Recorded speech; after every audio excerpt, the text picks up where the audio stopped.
नमस्कार मेरे प्यारे भाइयों बहनों, स्वागत है आपका एग्जाम बूस्टर एसएससी चैनल में।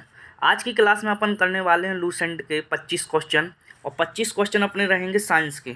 तो साइंस के अपन जल्दी फटाक से करते हैं 25 क्वेश्चन, जिससे कि आपको अच्छे से याद होने वाले हैं। वन लाइनर क्वेश्चन रहेंगे अपने, और जो भी नया हो इस चैनल पर तो अपने चैनल को सब्सक्राइब कर लें। चलो स्टार्ट करते हैं क्वेश्चन। जैव विकास क्या है? जैव विकास क्या है? देखो, जीव विकासों के जो 25 क्वेश्चन है बड़े महत्वपूर्ण क्वेश्चन है, ठीक है। जैव विकास क्या है? तो जीवों में समय के साथ होने वाला क्रमिक परिवर्तन, मतलब जीवों में समय के साथ होने वाला क्रमिक परिवर्तन क्या कहलाता है? जैव विकास कहलाता है, ठीक है। ठीक है मेरे प्यारे भाइयों, जैव विकास के प्रमुख वैज्ञानिक कौन कौन थे? जैव विकास के प्रमुख वैज्ञानिक कौन कौन थे? बताइए कौन कौन थे, जब जल्दी आंसर कीजिए। तो ये जैव विकास के प्रमुख वैज्ञानिक लैमार्क, डरमेन और डी ब्रिज थे, ठीक है। तीन थे, लैमार्क थे, डरमेन थे और डी ब्रिज थे, ठीक है। क्लियर यहाँ तक? चलो आगे बढ़े। तो कौन कौन थे? लैमार्क, डरमेन और डी ब्रिज थे, ठीक है। जीव विकास का सिद्धांत सबसे पहले किसने दिया? जीव विकास का सिद्धांत सबसे पहले किसने दिया? मैं जूम करता हूँ जिससे आपको अच्छे से दिखे। देखो भैया, जीव विकास का सिद्धांत सबसे पहले किसने दिया? तो लैमार्क ने दिया था। किसने दिया था? लैमार्क ने जीव विकास का सबसे पहले सिद्धांत दिया था कि नहीं? चलो, लैमार्क ने सबसे पहले जीव विकास का सिद्धांत दिया। लैमार्क बाद किस वर्ष प्रस्तुत किया गया था? लैमार्क बाद किस वर्ष प्रस्तुत किया गया था? तो 1809 में लैमार्क बाद प्रस्तुत किया गया था, ठीक है। क्लियर यहाँ तक? 1800 मैं यहाँ पे लिख दे रहा हूँ जिससे कि आपको अच्छे से याद रहे। 1809 में, ठीक है। ठीक है, क्लियर यहाँ तक? आगे बढ़े। देखो, लैमार्क की प्रसिद्ध पुस्तक का नाम क्या था? लैमार्क की प्रसिद्ध पुस्तक का नाम क्या था? तो बताइए क्या नाम था भैया? फिलासॉफिक जूलॉजिक। फिलासॉफिक जूलॉजिक लैमार्क की प्रसिद्ध पुस्तक का नाम था। बोलो क्लियर यहाँ तक? फिलासॉफिक जूलॉजिक, ठीक है। लैमार्क की प्रसिद्ध जो उसने उनकी प्रसिद्ध बुक थी ना, उनका नाम था, ठीक है। लैमार्क बाद का मुख्य सिद्धांत क्या था? छठे क्वेश्चन का आंसर दी करिए जल्दी से। लैमार्क बाद का मुख्य सिद्धांत क्या था? तो उपयोग और अनुपयोग का सिद्धांत था इसमें। उपयोग और अनुपयोग मतलब कोई चीज को उपयोग कैसे किए जाते हैं और अनुपयोग कैसे किए जाते हैं, ठीक है। तो इस प्रकार से इसका सिद्धांत दिया गया था। डरमिनवाद का मुख्य आधार क्या है? 7वें क्वेश्चन पे आ गए अपन। डरमिनवाद का मुख्य आधार क्या है? प्राकृतिक चयन। भैया, डरमिनवाद का जो मुख्य आधार था प्राकृतिक चयन था। उसका क्या था? प्राकृतिक चयन, ठीक है। जो प्राकृतिक चयन होते हैं जो उसका आधार था इसमें, ठीक है। क्लियर यहाँ तक? चलो, डरमिन ने किस यात्रा के दौरान सिद्धांत दिया था? डरमिन ने किस यात्रा के दौरान सिद्धांत दिया था? तो बीगल जहाज की यात्रा के दौरान। बीगल जहाज की यात्रा के दौरान डरमिन ने सिद्धांत दिया था। क्लियर यहाँ तक? चलो आगे बढ़ते हैं मेरे प्यारे भाइयों, जल्दी आंसर करते जाइए। देखो, डरमिनवाद के अनुसार योग्यतम का क्या होता है? तो डरमिनवाद के अनुसार योग्यतम का क्या होता है? तो भाई, योग्यतम मतलब नहीं बताया था, जो जीवित रहता है वही योग्यतम कहलाता है, ठीक है। मतलब जो जीवित रहता है जीव, उसी को वही योग्यतम कहलाता है। नहीं बाकी तो जैसे कि जिसकी डेट हो गई तो वो योग्यतम थोड़ा कहला जाएगा। ये पत्थर है तो वो योग्यतम नहीं कहला जाएगा। जो निर्जीव वस्तु है वो योग्यतम नहीं कहला जाएगा।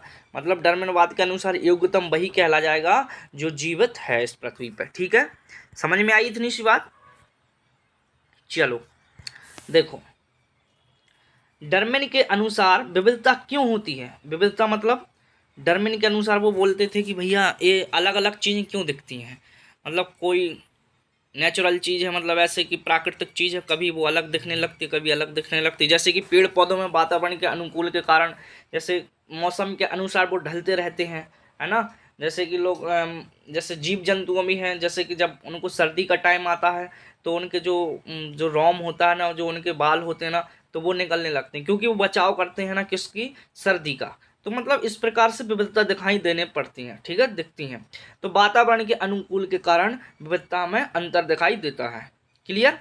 चलो, नवडर्मिनवाद क्या होता है? नवडर्मिनवाद क्या होता है भैया? नवडर्मिनवाद क्या होता है? नवडर्मिनवाद आनुवांशिकी का सम्मिलित रूप है।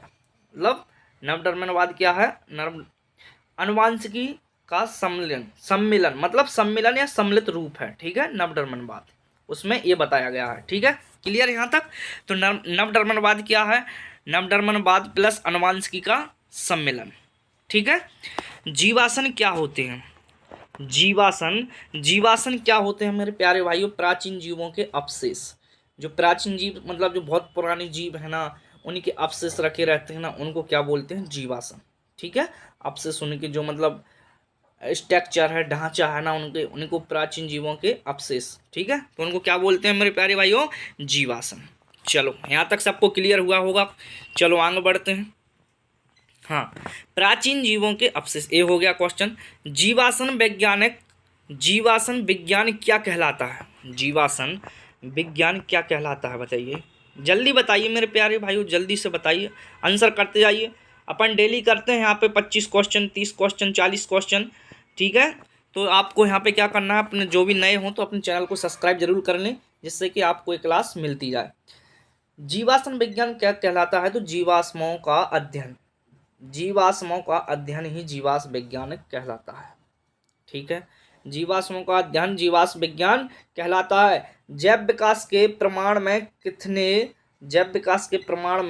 कितने प्रकार होते हैं भैया? जैव विकास के प्रमाण के लिए तो बहुत प्रकार होते हैं, इसमें कई प्रकार होते हैं, जैसे कि जीवाश्म, तुलनात्मक रचना आदि, इस प्रकार से बहुत प्रकार होते हैं इसमें, ठीक है। तो एक बार आप सर्च करके देख लेना, यहाँ पे वन लाइनर क्वेश्चन है, इसमें इतने बताया गया है, ठीक है। समजात अंग क्या है? समजात अंग क्या है भैया? समजात अंग किसे बोलते हैं? 15वें क्वेश्चन देखो, समजात अंग क्या है भाई? समान संरचना लेकिन भिन्न कार्य वाले अंग। उनकी संरचना कैसी होती है? समान, मतलब जो दिखने में तो कैसे होते हैं? वो समान होते हैं, लेकिन उनका जो वर्क रहता है, कार्य क्या रहता है? कार्य कैसा रहता है? अलग अलग, मतलब कार्य वो अलग अलग करते हैं, लेकिन वो दिखने में कैसे रहते हैं? समान। जैसे कि उदाहरण में समझ सकते हैं, मनुष्य का हाथ और चमगादड़ के पंख। तो चमगादड़ होती है, उसके पंख और मनुष्य के हाथ, इनको क्या बोल सकते हैं? समजात अंग बोल सकते हैं। समजात अंग के उदाहरण है ये, ठीक है। क्लियर है यहाँ तक? बोलो क्लियर यहाँ तक? समझ में आया समजात क्या है? चलो आ गया होगा समझ में। चलो आगे बढ़ते हैं। उदाहरण इसके नीचे लिखा है, ये देखो उदाहरण, ये लिखा है मनुष्य के हाथ और चमगादड़ के पंख, ठीक है, 16वें क्वेश्चन में। चलो आगे बढ़ते हैं। समरूप अंग क्या कहलाते हैं? हाँ देखो ये भी क्वेश्चन है, समझा तो समरूप में ज़्यादा कंफ्यूज होते हैं ना, तो अब आज से नहीं होंगे। समरूप कैसे होते हैं? देखो समजात में क्या होते हैं, दिखने में तो समान होते हैं, लेकिन कार्य उनका अलग अलग रहता है, ठीक है। अब लेकिन समरूप अंग होते हैं, इसमें क्या होता है, इनका कार्य तो समान रहता है। कार्य कैसा रहता है? कार्य तो समान रहता है। एक सेकंड देखो, मैं यहाँ पे लिख दे रहा हूँ जिससे आपको अच्छे समझ में आएगा। देखो इनका कार्य क्या रहता है? कार्य तो समान रहता है। कार्य तो क्या रहता है भैया मेरे प्यारे भाइयों? समान, ठीक है। कार्य तो समान रहता है, लेकिन जिनकी संरचना होती है भिन्न। संरचना कैसी होती है? दिखने में कैसे होते हैं? भिन्न होते हैं। जो अंग होते हैं ना, इनके कार्य तो बिल्कुल समान कार्य करते हैं, लेकिन जो दिखने में कैसे होते हैं? बड़े भिन्न होते हैं, मतलब अलग दिखाई देते हैं। तो इनको क्या बोलते हैं? समरूप अंग। समरूप अंग का मतलब समझ गए हो कि नहीं? कार्य तो समान लेकिन भिन्न संरचना वाले अंग। बोलो क्लियर यहाँ तक? जैसे कि उदाहरण में आपको मैं उदाहरण भी लेकर आया हूँ। उदाहरण में क्या है? पक्षियों और कीटों के पंख। पक्षियों और कीटों के पंख समरूप अंग का उदाहरण है। बोलो क्लियर यहाँ तक? चलो अपसेसी अंग क्या है? अपसेसी अंग क्या होते हैं? अपसेसी अंग क्या होते हैं? तो ऐसे अंग जो उपयोग नहीं होते हैं। कैसे अंग? जो उपयोग नहीं होते हैं अपने शरीर में, बस दिखाई देने के लिए हैं, लेकिन वो उपयोगी नहीं है। जैसे कि नाखून, बाल, इस प्रकार से आदि शब्द होते हैं। लेकिन देखो मनुष्य के शरीर में 100 अपसेसी अंग होते हैं। कितने? 100, ठीक है, जो बिल्कुल कोई कार्य नहीं करते हैं, बिल्कुल भी कोई कार्य नहीं करते हैं, उनको क्या बोलते हैं? अपसेसी अंग बोलते हैं। चलो इसमें क्वेश्चन होगा भी शायद। हाँ, अपसेसी अंग का उदाहरण क्या है? मानव का अपेंडिक्स। जैसे कि मानव का अपेंडिक्स हो गए, ठीक है। इस प्रकार से अपसेसी अंग के उदाहरण देखने को मिल जाएंगे। 100 आपसे अंक होते हैं, आपको ज़्यादा याद नहीं करना, बस इंपॉर्टेंट चीज़ें याद रखना है आपको, ठीक है। क्लियर है यहाँ तक। चलो अब आगे बढ़ते हैं मेरे प्यारे भाइयों। मानव शरीर में लगभग कितने अपशिष्टीय अंग होते हैं? लगभग अपने 100 के करीब होते हैं। मैंने आपको ये बता दिया ये क्वेश्चन पहले ही, ठीक है। कितने अंग होते हैं? लगभग 100 अपशिष्टीय अंग होते हैं। चलो यहाँ तक तो सबको समझ में आ ही गया होगा मेरे प्यारे भाइयों। 21वें क्वेश्चन तक अपन पहुँच गए हैं। 4 क्वेश्चन और बचे, लास्ट तक बने रहिए। पक्षियों का विकास किससे हुआ माना जाता है? जो पक्षी होते हैं ना, उनका विकास कहाँ से हुआ, कैसे हुआ? तो भैया सरीसृपों से हुआ। सरीसृपों जो रेंगते हैं, है ना, सरीसृप होते हैं। सरीसृप में सांप भी आ जाते हैं, सर्प, है ना, पक्षी आ जाते हैं। तो सरीसृपों से हुआ है, जो रेंगते हैं, तो उनको सरीसृप बोलते हैं, ठीक है। जल में रहने वाले जीवों का विकास कैसे हुआ? जो जल में रहते हैं ना, क्वेश्चन नंबर 23 पे पहुंच चुके हैं अपन। जल में रहने वाले जीवों का विकास कैसे हुआ? तो जल में रहने वाले जीवों का विकास हुआ मछलियों से। फिश देखी हो ना आपने, सबने देखी होगी।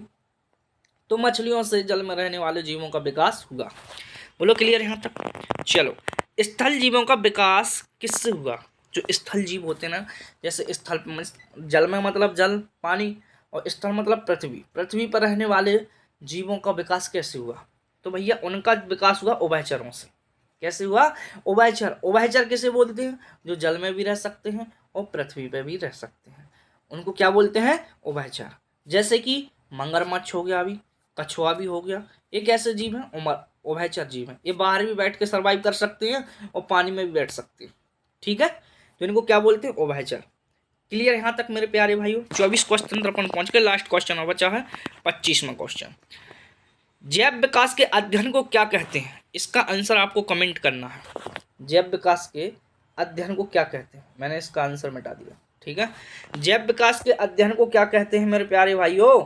इसका आंसर आपको क्या करना है? कमेंट करना है, ठीक है। क्या करना है? कमेंट करना है। अगर क्लास आपको अच्छी लगी हो, क्लास पसंद आई हो, तो लाइक ज़रूर करें, अपने दोस्तों को शेयर करें। एग्जाम बूस्टर एसएससी चैनल को सब्सक्राइब करें। एग्जाम बूस्टर एसएससी चैनल पर जो भी अपने नई अपडेट्स आती हैं, जॉब से लेकर सब हर प्रकार की चीज़ें यहाँ पे बताई जाती हैं, ठीक है। तो अपने चैनल को सब्सक्राइब कर लें। थैंक यू लास्ट तक क्लास देखने के लिए। Thank you so much.